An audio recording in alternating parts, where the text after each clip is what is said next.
అందరికీ జేబీఎం. నేను రాజేష్ మహాసేన్. మంచు మోహన్ బాబు గారు ఫోర్త్ ఎస్టేట్ మీద దాడి చేశారు. టీవీ9 విలేకరు ఎవరైతే ఉన్నారో జర్నలిస్ట్ని తీవ్రంగా గాయపరిచారు. ఆయన అర్జెంటుగా అరెస్ట్ చేయాలి.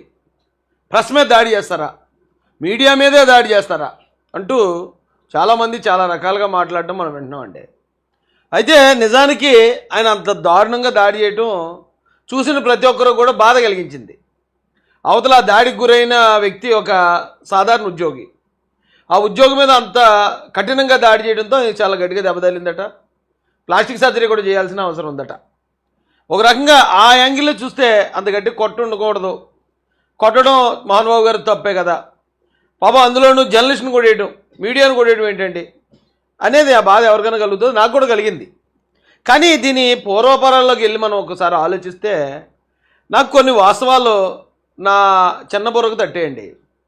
ఇప్పుడు ఎగ్జాంపుల్కి మన ఇంట్లో అన్నదమ్ములు ఇద్దరు దెబ్బలాడుకున్నాం, ఏదో మాట అనుకున్నాం. మాట అనుకుంటున్నప్పుడే గట్టిగా పక్కింటి వాళ్ళు కనబడుతుంది అంటాం కదండి.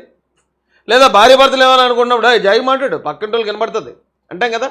అంటే ఫ్యామిలీ గొడవలు అన్ని ఫ్యామిలీల్లోనూ ఉంటాయి. పక్కింటోడికి వినబడకూడదని కోరుకుంటాం మనం. అలాంటప్పుడు మన ఇంట్లో పనిచేసే పని ఆవిడ ఊరంతా చెప్పిందని తెలిసిందనుకో, మనం ఎవరిని తిడతాం? మనం గొడవ పెట్టుకున్న తమ్ముడు అన్నో తిట్టాం, మన భార్యను తిట్టాం. ఎవరిని తిడతాం? నీకు బుద్ధి ఉందా లేదమ్మా, బాలు రామ, అంతేనా? ఊరంతా చెప్పుకుంటావు. ఏదో ఫ్యామిలీ కూడా ఎవరికి ఉండదు. ఊరంతా చెప్తే నీకు బుద్ధి ఉందా లేదా, నేను తీహత్నం పనిలోంచి అంటాం. అంటావా? ఎవరైనా చేసే పని అదే. ఇప్పుడు అలాగే ఫ్యామిలీ కూడా జరుగుతున్నప్పుడు పక్కింటోడికి తెలియకూడదు అనుకుంటున్న పరిస్థితిలో నువ్వు మైకెట్టి కెమెరా ఎట్టి నేను మొత్తం రాష్ట్రం తినిపిస్తాను, దేశం తినిపిస్తానంటే అదేం పద్ధతి అండి? ఇలాంటి కొంతమంది అంటున్నారు ఫోర్త్ ఎస్టేట్ అన్నారు. ఓకే, మీడియాలో అన్ని మీడియాలో ఇలా లేవు. టీవీ9 లాగా టీవీ9 తోటి మీడియాని ఫోర్త్ ఎస్టేట్ని పోల్చకండి. టీవీ9 ఏం పత్తిత్యం కాదు.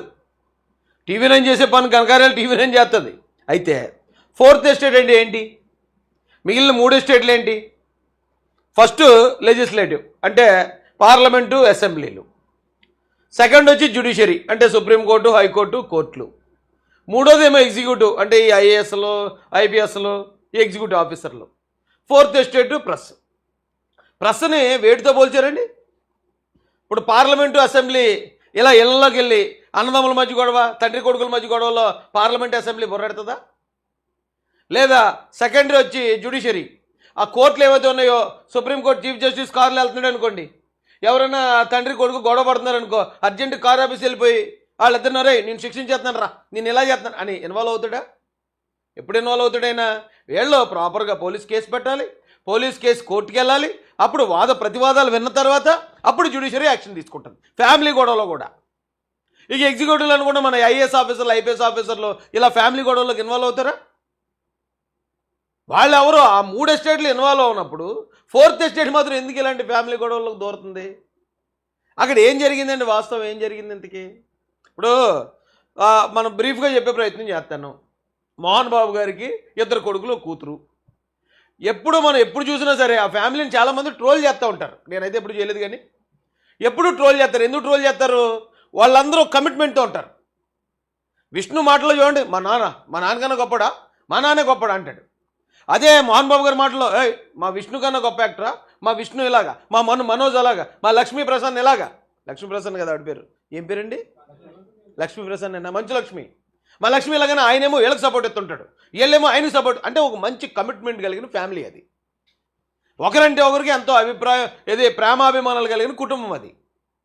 అలాంటి కుటుంబంలో సడన్గా మనోజ్ గారు తల్లిదండ్రులకు ఇష్టం లేని పెళ్లి చేసుకున్నాడు. మేము చెప్పిన అమ్మాయి నువ్వు చేసుకోకుండా నీకు మాకు ఇష్టం లేని పెళ్లి చేసుకున్నావు కాబట్టి నువ్వు మా ఇంట్లోకి రాగరైనా ఆయన ఏదో కోపంలో మాట అన్నాడు. ఓ మాట అంటే మనోజ్కి మా నాన్న నన్ను ఎందుకు ఆపుతాడు, మా నాన్న ఆపినా కుదరదు, నేను వెళ్ళి గేట్ దోసుకున్నాను ఇంట్లో పోతానని గొడవకు వచ్చాడు. రావద్దని చెప్పే హక్కు మోహన్ బాబు గారికి ఉంది. మా నాన్న రావద్దని నేను వెళ్తానని చెప్పే హక్కు మనోజ్కి ఉంది.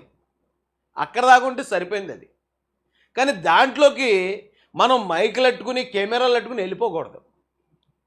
మైకులు, కెమెరాలు అట్టుకుని వెళ్ళిపోతే ఏమవుతుంది? చూసే నాలాటోడికి ఓకే, మోహన్ బాబు గారికి ఏమాత్రం ఈ టీవీ9 వారు ఏ ఫోన్ చేశారేమో, నువ్వు మర్యాదగా మాకు ఇలా చేయకపోతే, మాకు ఎంత ఇవ్వకపోతే మేము వచ్చి నీ ఫ్యామిలీని మేము రచ్చరచ్చ చేస్తామని అన్నారేమో, దానికి ఆయన ఒప్పుకోలేదేమో, అందుకని బ్లాక్మెయిల్ చేయడానికి వెళ్ళాడేమో అనుకుంటాను. ఎందుకు అనుకుంటానంటే నేను కూడా ఒక బాధితుడిని టీవీ9కి. ఏమయ్యా నీకు అలా బుద్ధి జ్ఞానం ఇదే ఎవరో లోకేష్ గారి మీద ప్రోగ్రామ్ చేశారు. అప్పుడు జగన్ గారికి ఫుల్ సపోర్ట్ ఉండేవారు టీవీ9 వాళ్ళు. లోకేష్ గారి మీద ప్రోగ్రామ్ చేస్తే నేను తిరిగి ఆ ప్రోగ్రామ్కి కౌంటర్గా ఏడ్రా బాబు ఇలాంటి పనులు ఎలా చేస్తున్నాడని కొన్ని ఆధారాలు బయటపెట్టాను. బయట పెడితే ఇక్కడ ఒక 2 కేసులు. ఆవిడెవరండి? శ్రీవల్లేనా నాగవల్లి. ఏ వల్లి అంటే ఏ గొడవ వస్తుంది? అదో గొడవ. అలాగన్నా కేసు పెట్టింది అమ్మాయి నా మీద. నాగవల్లి ఒక కేసు. ఇక్కడ ఆ టీవీ9 ఎండి ఎవడో ఉన్నాడట, ఆడొక కేసు. హైదరాబాద్లో రజనీకాంత్ ఒక కేసు. రజనీకాంత్ పాటు ఇంకోటి ఎవడో ఆడొక కేసు. ఇక్కడ 2 కేసులు పెట్టారు నా మీద.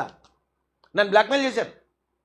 నేను ఈ రాష్ట్రం వదిలి పక్క రాష్ట్రంలో తలదాచుకునే పరిస్థితి క్రియేట్ చేశారు. 4th ఎస్టేట్కి ఏంటంటే పని, ఆ టీవీ9కి ఏంటో పని? టీవీ9 పత్తిత్తులా?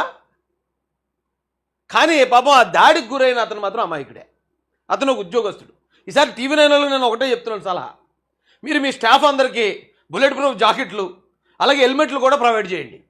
ఎందుకంటే మీరు చెప్పే పనికిమాలిన పనులు చేయడానికి వెళ్తారు కదా వాళ్ళు. ఇలాంటి దాడులు గురైనప్పుడు రక్షణ ఉంటాయి. నిజంగా ఆ లోపలికి మీకు ఎగ్జాంపుల్ చెప్తానండి. ఎగ్జాంపుల్ కదా, ఆధారం చూపిస్తాను రండి.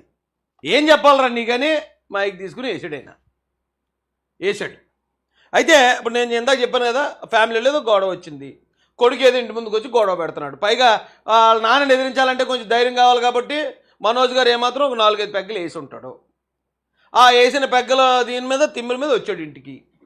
ఇంటికి వచ్చినప్పుడు ఆ తండ్రి పరిస్థితి ఎలా ఉంటుందండి? ఆ తండ్రి మామూలుగానే ఏంటి ఫ్యామిలీ పరువు ఎలా పోతుంది, ఈడేంటి నేను చెప్పిన పని చేయకుండా నచ్చని పెళ్లి చేసుకున్నదే కాకుండా మళ్ళీ ఇలాగా తిరగబడుతున్నాడు అని ఆందోళనలో ఉంటాడు. ఆయన వయసు, ఆయన ఆల్రెడీ ఆల్మోస్ట్ సీనియర్ సిటిజన్. ఆ వయసులో ఆయన ఖచ్చితంగా బీపీలు షుగర్లు ఇలాంటివి ఏమన్నా ఉంటే ఉండొచ్చు. బీపీ గ్యారంటీగా ఉంటుంది. ఆ కోపంలో ఉద్రేకంలో ఉన్నాడు ఆయన. ఉద్రేకంలో ఉన్న సమయంలో అలాంటి ఒక పెద్ద ఆయన దగ్గరికి వెళ్ళి ఆయన రెచ్చగొట్టి ఆ జరుగుతున్న రచ్చ చాలదన్నట్టు ఈ మైకులు వీడియోలు ఎట్టేసి అది మొత్తం ప్రపంచవ్యాప్తంగా ఇంటి పరువు తీసేస్తా. అలా ఉంటే కోపం రాదా? కోపం రాదండి? మీకు రాదా? పోనీ కొట్టాడు. అయితే నేను ఇక్కడ ఏం చెప్తున్నానంటే, ఇది ఎలా స్టార్ట్ అయిందండి అసలు? ఆయన మామూలు రావటం మర్యాదగా నమస్కారం పెట్టుకుంటూ వస్తున్నాడు. చాలా మర్యాదగా నమస్కారం పెట్టుకుంటూ వస్తున్నాడు. ఇక్కడ ఈయన మర్యాదగా నమస్కారం పెట్టుకుంటూ వస్తున్నప్పుడు ఈ గొడవ అంతటికి కారణం ఎవరు? మనోజే కదా. మనోజ్ ఇడిగే కొన్నాడు. ఆయన వచ్చి రావడంతో మనోజ్ మీద చేసుకోలేదు. ఏట్రా ఈ రచ్చేట్రా, నువ్వు నా కొడుకు పోయి ఉండి నా పరువు తెస్తున్నాడు అని చెప్పి అతన్ని ఏం అనలేదు. ఎవరిని కొట్టాడు? నేను ఇందాక ఏం చెప్పాను? మన ఇంట్లో వాదన పడుతున్నప్పుడు మన ఇంట్లో పనిచేసే అమ్మాయి పక్కింటికి చెప్పిందంటే కోపం వచ్చి మనం ఎవరిని తిడతాం? పక్కింటికి వెళ్తేనే పరువు తక్కువగా ఫీల్ అవుతారండి. ప్రతి ఇంట్లోనూ తండ్రి కొడుకుల మధ్య, అన్నదమ్ముల మధ్య, భార్య భర్తల మధ్య ఇలాంటివి జరుగుతుంటాయి. దాన్ని పెంట చేయకూడదు. 4th ఎస్టేట్ అంటే 4th ఎస్టేట్లో ఉండాలి. అంతేగాని ఇలా ఓ కుటుంబానికి సంబంధించిన మాన మర్యాదల్ని దెబ్బకొట్టడం కానీ. పైగా ఇంకో పాయింట్ గమనించండి,